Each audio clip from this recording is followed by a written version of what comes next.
Meron tayong unboxing. Ito sa bagong development sa DLMT.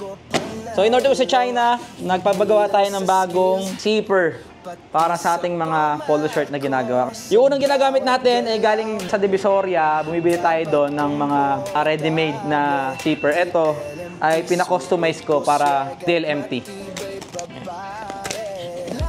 Kasi, yan. So yun, 100 pieces each. So check natin kung ano yung zipper na to. Mas matibay, mas maganda yung magiging polo shirt natin. Yan. So ito na yan. Pina-customize ko to, ginawa ko siyang plain at mas madaling hawakan. Yan. Then, yung ngipin niya makikita nyo guys, so malaki.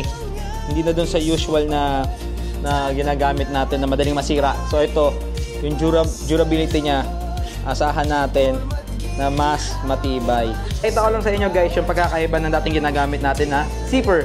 At dito sa bago nating zipper na gagamitin natin sa mga polo shirt. So ito yung dati. So mas mahaba siya, mas maliit yung ngipin, maliit din yung puller. Dito sa bago natin, mas pinalaki ko. Dito kasi may pagkakataon kapag medyo malakas yung tao na mag-pull, maghila, ay nasisira siya.